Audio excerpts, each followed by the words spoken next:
But there's just certain things, in my opinion, in life that you go through and you address them in an honest way and upfront with everybody involved, and you push forward. And when you talk about our game, the last game, I was very accurate after the game in saying things that happened was we would have 5 or 6 glaring mistakes on both sides of the ball. And right now we don't do a good job of overcoming those mistakes. So we address those issues like anything else you would do in life, like what's happening. If you want something to change, like what happened, why did it happen, what's the solution, and then how do we put a plan in place to fix it and make it better. It's really that simple. The things that are not happening or the mistakes that are happening, are most of them fixable? They're fixable. I almost took the word right out of your mouth. They're fixable. So that's the good news, that there are things that we can fix. Now, and what I meant by glaring mistakes, they put us in bad situations, okay, like 2nd and 17 instead of 1st and 10, or 2nd and 25, or we have them in a 1st or 2nd and 20 and we let them back out of the backfield on a wheel, things like that. That can be corrected, and so we've obviously addressed them, and we also share it. It's not all the players. Like, coaches got to do a better job of, now that we've played a few games, we know these guys a little bit better, and so what's the best situation we can put the players that are going to be on the field. So I think it's a two-way street. Coach, you talked about things to correct, and 2 things very correctable. I'm wondering how high they are on your list. Missed tackles on defense and drop passes on offense. Well, those are 2 things we need to correct. Is it hot in here, or is it just me every week? A little hot. We got our head down on 4 of the 6 missed tackles. Our head down. Got to keep our head up. We don't teach that. We just need to be under control. Obviously, we need to rep it during the week. And then with some of the drop passes, we got to have vision, got to see the ball in, got to get it caught and get it tucked. Mike, along the lines of addressing things that are out there, there's a lot of talk about your job status going forward. How do you handle that? How do you address that when players have questions? Is there any of that you guys talk about as a team or individually with players? I haven't had a player come to me and ask me any of that. So I don't address things. I'm under contract here for, I think, about 3.5 years or 3.4 months. When I was hired here to take this job, ever since that day, I've put my heart and soul into this, and I will continue to do that until at some point, if I say I don't want to do it, or if somebody else says we don't want you to do it. So I don't mind addressing this question. I addressed it after the game, and this will kind of be the last time I address it. But it's a fair question, and the players have never come to me and asked me that. And I think that's maybe because what I've instilled in them from day one. Now, we do have a lot of new players, but I've always talked to them about, you signed up to be a college football player. I signed up to be a college football coach. These are the things that come along with it.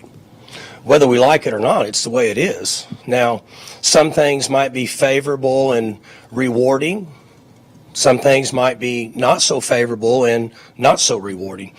But either way, that's what we signed up for. And so I think they see that. I think they know that with me. My demeanor, my daily operation, and I'm talking my personally, you asked me, never changes. So,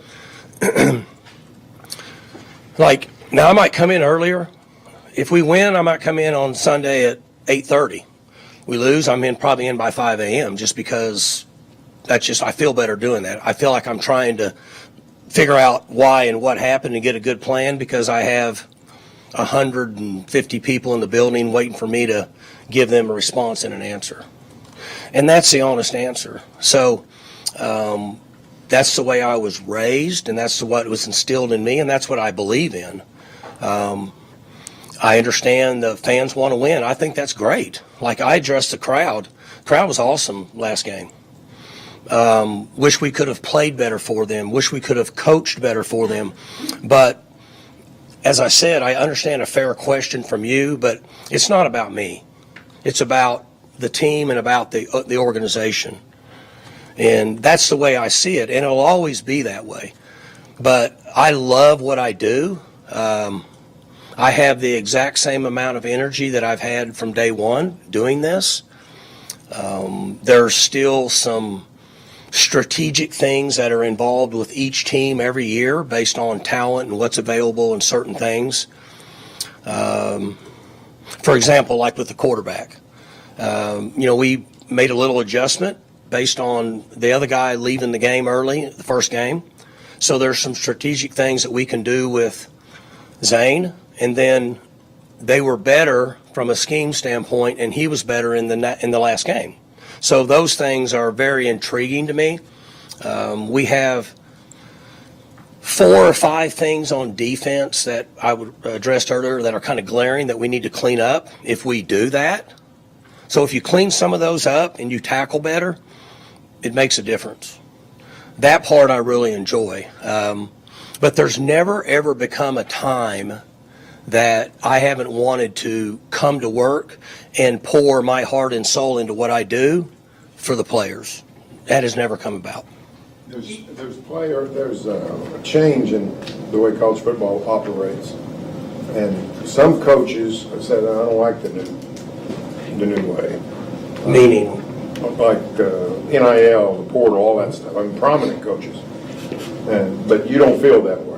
That's from what you just said. Is that right? Well, I didn't address those specific issues. What I said was he asked me a question about the stuff concerning me.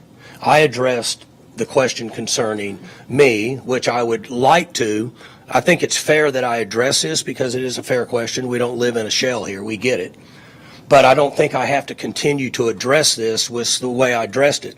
Now, this wasn't something planned. If it was, I'd have brought a piece of paper in here. But the point being is that college football, as we all know, has changed in a very, very dramatic fashion, and it's really not the old college football. This is a paid game, okay? So whether I agree with it or not makes zero difference.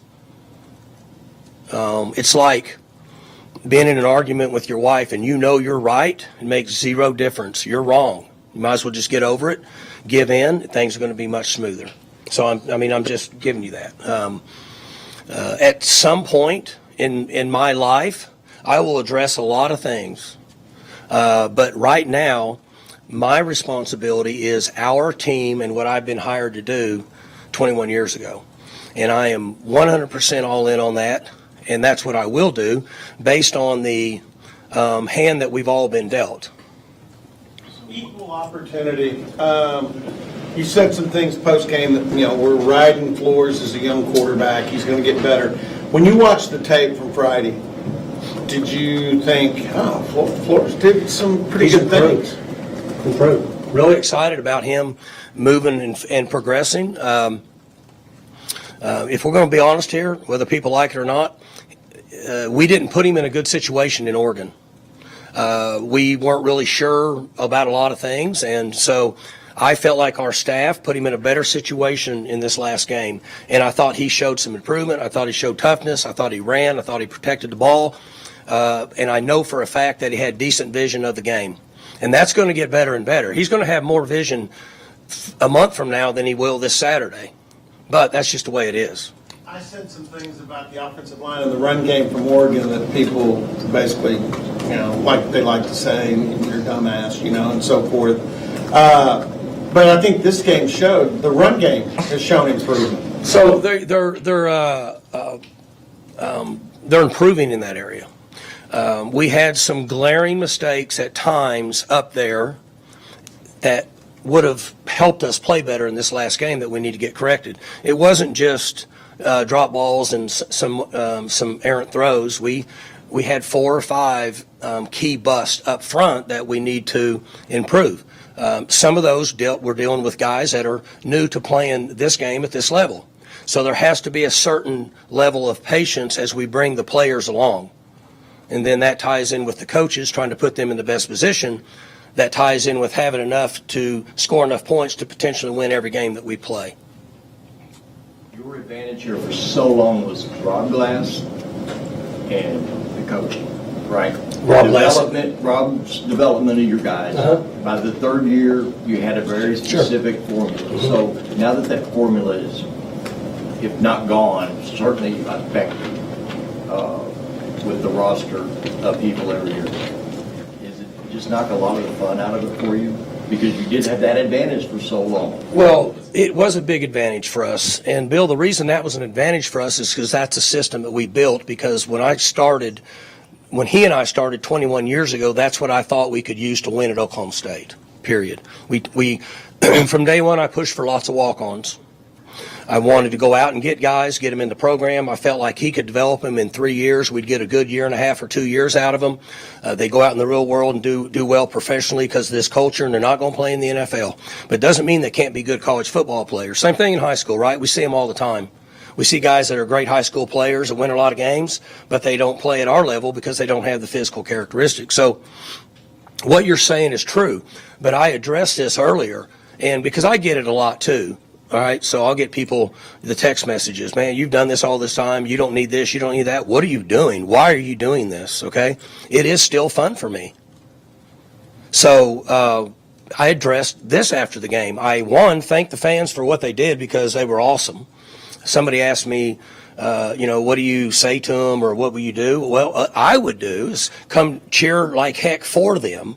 And if you want to be angry at Coach Gundy, then you can do whatever you want that makes you feel better, but don't do it to the team because I think that's what's best for Oklahoma State football, Oklahoma State's athletic department, Oklahoma State University in general. I think that's what's best. That's just my opinion. So do you ever think about, like, when you're just to knock the cobwebs out of your guys' minds, maybe throw them a curveball? Who's cobwebs? I'm not. Other players. I mean, they're coming off 2 tough games, so, I mean, like, just do something crazy different on a Thursday night. Take them out for pizza and see a movie. There's a pretty good new football movie, by the way. I mean, just something. Yeah.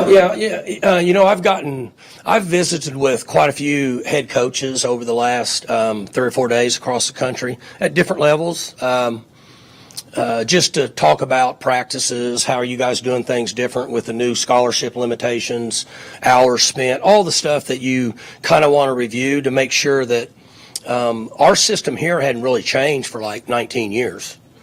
We started making some adjustments last year based on certain things, and then obviously more adjustments this year based on roster limits. So you start calling around and asking, you want to double check, you maybe we're completely clueless, and you get good ideas and stuff. And there are suggestions for things like that. When I go home at night, I get them from the people at my house, and so it's all good. And I don't think that's something off base. But what I believe in is what I had said to Scott's question earlier. They have a job to do. We have a job to do. That's your job. This is my job. And so you're responsible for that. You signed up for it.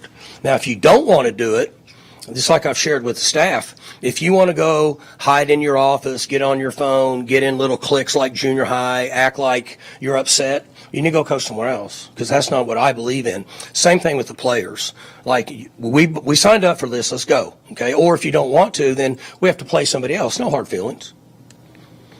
And that's the way we've addressed it. And I'm sure guys, I just didn't just crawl out from under the rock. I'm not so naive to think that when you have we got about 90 guys practicing now because we were under the 105, and then you have injured guys, so about 90 guys. I'm not so naive to think that there could be 6 or 8 guys that when I talk to them as a team, they're going, that guy's full of shit, man. I don't want to hear all that. I mean, that's life, right? You have that where you work. You have that on your neighborhood, right? You have a block party where you grow up, where in your neighborhood, there's 3 or 4 people that don't like you because of who you voted for, right? I mean, so that doesn't change. But the general picture is what I'm giving you, and I'm having fun. I still am. Twofold question. It looked like you got out of the game Friday night pretty healthy. So I know you're not going to maybe get into specifics, but is that a safe statement? We did pretty good, yeah. We had a couple guys that I was really concerned about and wasn't bad, and we'll find out today. Tonight a little bit, but really tomorrow. The other part of that is, I don't know if you watch Baylor, Arizona State. I watched the whole game. I got to watch the whole game. They talked about the injury reports, which have to come out now for conference games. Baylor was pretty compromised up front, and then they lost Trayvon Barnes to a pretty bad injury, the linebacker. Yeah, sad deal. 36. Yeah, that was Good tough. player. What do you think of Baylor? They're athletic, very similar to what they have been. They've got long, tall receivers that can make plays. Backs can run. Quarterback's a good player. He throws it around pretty good. He's nifty. I thought they protected really well up front. Defensively, it's what Coach has done. I don't know. He's been in this system for the last 3 or 4 years-ish, and they're doing the same thing. They don't change what they do. It's what he believes in. They're good at it. They're really fast at the second level. They run well. I think the other one in there playing 31. He runs really well. The corners are going to press you, get your face, and they're going to run with you. And safeties are going to set it at 11 or 12 yards, and they'll mix some coverages. They're going to flat foot. They're going to let those guys go out there and play man. And they're going to sneak that nickel. They fire that guy all the time like they do. They're good at it. Then when they want to pressure you, they're going to pressure you. They're going to cover you down. They're going to stack the mic. They're going to pressure you. They're good in the return game. They've got skill at that position like they've always had. They've been good at punt return. So Baylor's always, I shouldn't say always, but they've generally had fast guys on the perimeter and guys could run and make plays, and that's what they've got this year. How about the tight end? Trigg is a problem, isn't he? Yeah, he's he's an agile guy, so it's an advantage for him. They do different things with him, and you got to know where he's at. Mike, you talked about, you hadn't had any players come to you and say what's going on or any of that. We've talked about facilities may not matter as much as they used to. Uniforms don't matter the way they used to. Do you think to a lot of players who the coach is doesn't matter as much as it used to? I can't speak for them. I know that for the last quite a few years in recruiting or NIL recruiting, whatever we want to call it, I think the coach did matter, just sitting in there and listening to them and families. But I can't speak for them and give that answer anymore. It would be unfair. I will say that it's another good question from the fact that it might be going out the window some. Maybe they're thinking of other things that they would look for versus that. One reason I ask is, when we ask guys, why don't you come to OSU, almost all of them mention your name. Mm-hmm. None of them You just mention- asked me the question, Yeah. and even though you knew the answer. Well, I don't know the answer because none of them say money. They don't ever mention money, even though we know that's a huge piece of the pie now. So in other words, Do you think that money factors in? It's just you. I'm asking you the I think it's question. a I'm massive- going to work I do for. think it's a massive thing. But I think that a coach and his reputation or his relationship still matters. I'm I just do. wondering if That's what I said. I think it does. I'm giving you an answer. I think that it does. Now, the one thing that's changed, Barry, is the relationship part doesn't happen as much because we don't ever see them anymore. You know, most players are committing before they start their way back in the summer and springs. It didn't used to be that way. For a long time, we'd see them, they'd come here, I'd go on a home visit, and we'd spend time, and then you'd have a relationship. Now, this has taken place way before that even happens. So I don't know if there's really relationships as much anymore as it used to be in the past. My honest opinion is that they still want a reputable coach, and the finances have become a factor. That's my honest opinion. You had 2 official visitors over the weekend. I know you can't comment on that, but are the high school recruits that come in like on an official visit, do those weekends, are they still similar? Or? Yeah, very similar, yeah. Yeah, they come in and go through everything, and some players want to come in on a game weekend, some don't. It depends on what they want. So we adjust schedules and work that. We had good visits, and we just keep rolling with it. How did you think Zane, when y'all went up to Bo on Friday, how did you think Zane handled that? And would you like to go faster, or do you like the mix you have now? Well, there's different ways to look at that based on how it would benefit us. I thought that he handled things really well, right? It was game 2 for him, okay? And I'm not trying to make him Roger Staubach, What I'm saying is he's much further ahead now than he was in August. And he's further ahead now than he was in Eugene. Okay? And the encouraging thing for me is watching him progress. And if he'll continue to have grit and toughness, he loves the game of football. He studies the game of football. He's only going to improve as he goes. So I think it's, I don't read what's out there, but they should be fair to him in his development as a quarterback and just understand that he's going to get better. Okay, that's not something all of a sudden you just show up and you're playing really good. Would you like the offense to go faster? Do you like the mix It depends. right now? There's a variety of things on that, right? Well, the first thing would be depth chart for us, health. Depth chart for them, health. And what Coach Sutton used to say, Coach Eddie Sutton, because there's 3 or 4 of them that coach, but what Coach Sutton used to say is you got to decide who you're playing before you want to know how many trips up and down the floor you want to have. And I think that kind of fits with the question you asked me. Mike, you talk about quarterback depth and Noah Walters, what he brings to the team, and just his addition to the program. So he's got experience. He's mature. He's 21 or 2-ish, whatever, and he has played a considerable number of snaps beyond the high school level. What was he doing at UCF? Going They to said he school. wasn't on the football team. Just going to school, I guess. Right. Yeah, I mean, I know he's in school. How do you guys find him? What goes into getting him on the roster as far as compliance goes? Just kind of tell us that story. I don't know. I know it came out of scouting department, and we said we needed a guy. You would have to ask them. I didn't ask how they found him. Compliance does background checks on whatever, and I don't know what they do on that either. I just told him to let me know if he gets cleared. So did you correspond, Kale, your brother Kale, was in Italy, all over Europe for a couple of weeks, and one day he's doing a radio report during a moped tour of the mountain area in Italy. He was doing a radio show where? He was somewhere in Italy. In this state when he was in Europe?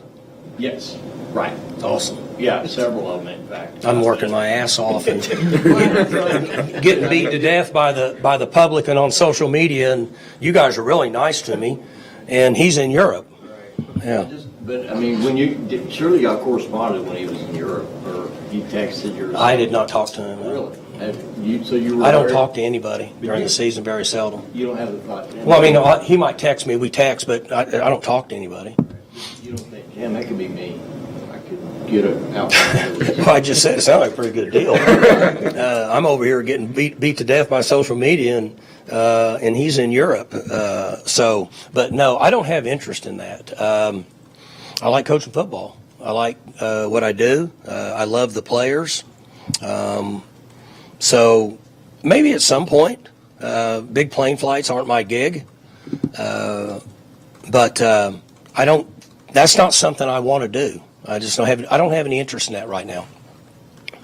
Did you ever consider Kale as your coordinator when you built him? I've tried to get him on staff here multiple times. Really? He just doesn't have any interest in coaching. You need to ask him that. I don't want to speak for him, but I'm giving you an honest answer.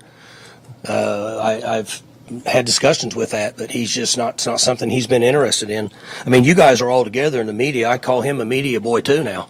So y'all can ask him. He'll give you an answer. That's respectful. I'm not being disrespectful. I just give him a hard time. Mike, based on everything you're saying today, is it fair to say that you have no interest in this season being your last? 100%. That's a good question. I like that question. Anything else for Coach? Mike, you mentioned. You're making Kevin and Sean nervous. They're afraid they're afraid that crazy sucker. He's going to say something anytime Jenny hadn't said anything. Robert brought up injury reports, so I was going to give you a chance to tease. I don't. When does that do, Kevin? Wednesday or something? Starts Wednesday. Give me a name and I'll give you an answer. Who? Markel Samuel. No, he won't be available. I told you guys he'd be out a while. Didn't I tell you that? I'm sorry if I didn't. Whenever he got hurt, I said he would be out a while. So.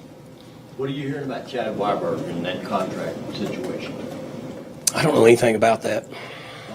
All they said to me, they being Kyle Ray, actually, says it'll be addressed in due time. Well, what does that? That's just way over my head. That's one thing I don't have to worry about. I don't know anything. I have a good relationship with Chad. I think Chad is good. I think he's very innovative. I think he loves OSU, but all that's way over my head. You mentioned, with the roster limitations, you mentioned, changes in practice and picking guys' brains to see if there was anything you could pick up. What's the biggest change y'all had to make, and in those conversations, did you learn anything that you're thinking, we're going to try this out going forward? Yeah, I learned a lot. What I try to do is, I think I've told you guys this over a number of years, I try to talk to people that I think are in a situation similar to what we are at Oklahoma State. So I'm not going to call the head coach of the Buffalo Bills and ask him what they do. And, I might not call somebody that may have a different situation we have here. And I learned a lot. And then what I did learn is that there are coaches that are similar to me that have made some of the adjustments that we have, and maybe sometimes even a little bit more extreme just based on limitations. So I tried to visit with coaches that had been a head coach at least 8 years or longer, which is hard to find. But I was able to find 3 or 4 guys that I trust and have a good relationship with, and I did learn some stuff. But I will tell you this, it's not necessarily reinventing the wheel. A lot of times it's for confirmation. What's the biggest change or some of the changes y'all have had to make this year? I think that most of us across the country people I've talked to and here is you have limitations on total amount of practice time. You don't have as many people. So you have to be real careful about the way we used to practice. We practiced here for a long, long time, long hours and hard and stuff.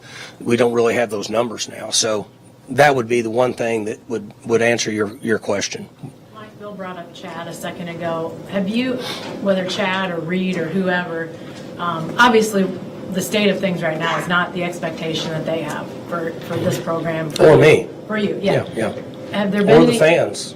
Yeah. Have there been any conversations with any of them just about the future, what they expect moving forward? I don't necessarily think that we have to have a conversation. I can honestly say that no, but I think that they share a same vision that I have, and I think maybe the conversation hasn't really had to take place because I've been here for 21 years. And I think they know what's on my mind, and I certainly know, well, I shouldn't say I know, that would be judgmental, but I probably have a pretty good feel for what they want.